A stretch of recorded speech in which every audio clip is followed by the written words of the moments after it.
The London Top Show is sponsored by Khata Book. Business हुआ easy. Meeting के साथ इनकी कटिंग चाय चलती रही क्योंकि उस्मान भाई की डेयरी चलती रही। लॉकडाउन में जिंदगी चली क्योंकि लोकल दुकानें चली। खाता बुक की ओर से इन सभी लोकल दुकानदारों को दिल से सलाम।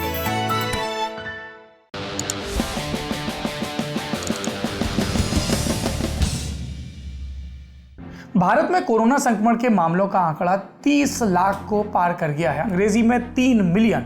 पिछले 24 घंटे में कोरोना के 61,408 नए मामले सामने आए और 836 लोगों की मौत हुई। संक्रमण के कुल मामलों की बात करें तो यह बढ़कर 31,06,349 हो चुके हैं। 23,38,036 मरीज ठीक हुए हैं। अब तक मौतों की कुल संख्या हुई है 57,542। अब टेस्टिंग की भी बात कर लें। आईसीएमआर के मुताबिक 23 अगस्त को 6,09,917 सैंपल टेस्ट हुए। भारत में कोरोना संक्रमण के मामलों में अभी हम अमेरिका और ब्राजील के बाद तीसरे नंबर पर हैं। वैक्सीन को लेकर भी अपडेट है।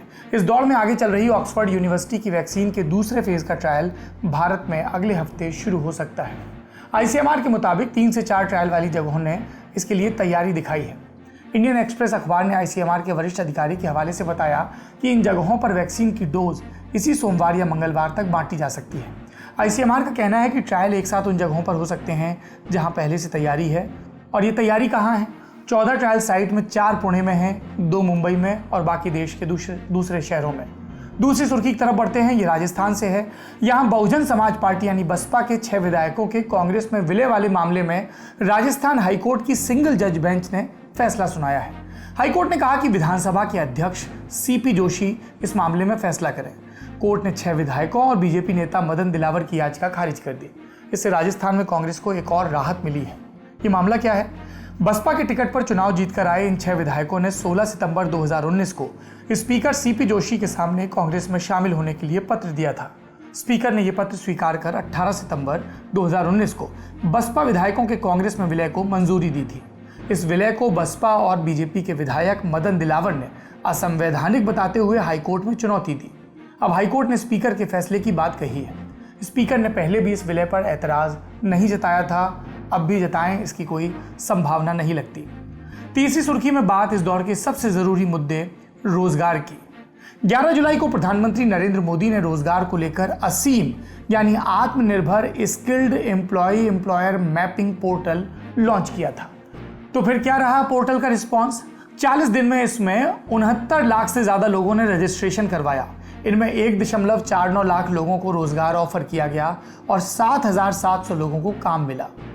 अखबारी रपटों के मुताबिक 14 अगस्त से 21 अगस्त के बीच 7 लाख से ज्यादा लोगों ने रजिस्ट्रेशन करवाया, लेकिन सिर्फ 691 लोगों को काम मिला। कौशल विकास मंत्रालय के मुताबिक इन लोगों में प्रवासी मजदूरों के अलावा इलेक्ट्रीशियन, टेक्नीशियन, सिलाई बुनाई का काम करने वाले भी शामिल हैं। मंत्रालय का कहना है कि कुरियर और नर्सिंग के काम की मांग ज्यादा है। मंत्रालय का डेटा कहता है कि कर्नाटक, दिल्ली, हरियाणा, तेलंगाना और तमिलनाडु जैसे राज्यों में मजदूरों की कमी है। मार्च में हुए पहले लॉकडाउन के बाद इन राज्यों से बड़ी संख्या में मजदूर वापस अपने मूल राज्य लौटे थे। इनमें ज्यादातर यूपी और बिहार के थे। इसके अलावा जून के महीने में प्रधानमंत्री नरेंद्र मोदी ने गरीब कल्याण रोजगार अभियान भी शुरू किया था। असीम पोर्टल के मुताबिक इसके तहत सिर्फ 5.4% महिलाओं को काम मिला है। अगली सुर्खी में भी बात अर्थव्यवस्था की करेंगे। कोरोना वायरस के दौर में देश की अर्थव्यवस्था को लेकर तमाम चिंताएं जाहिर है। नेशनल स्टैटिस्टिक्स ऑफिस यानी एनएसओ 31 अगस्त को जीडीपी के तिमाही के आंकड़े जारी करेगा। अनुमान है कि पहली बार ऐसा हो सकता है कि कृषि क्षेत्र में प्रोडक्शन में बढ़ोतरी के बावजूद जीडीपी में गिरावट दर्ज की जाए। देश की जीडीपी 1979-80 में -5.2% थी। तब कृषि जीडीपी में भी नकारात्मक वृद्धि देखी गई थी, जो कि -12.8% थी। इसके पहले जब भी जीडीपी गिरी, उसके साथ कृषि जीडीपी में गिरावट हुई।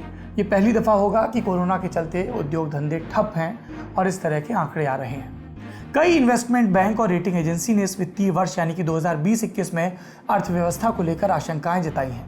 कहा गया कि अर्थव्यवस्था कमजोर रहेगी। अप्रैल-जून 2019 के मुकाबले इंडस्ट्रियल प्रोडक्शन अप्रैल-जून 2020 में 35.9% तक गिरा है। ये 1 साल का आंकड़ा है। रिजर्व बैंक की तरफ से पूर्वानुमान करने वाले प्रोफेशनल्स के सर्वे में कहा गया है कि जीडीपी -5.8% रह सकती है।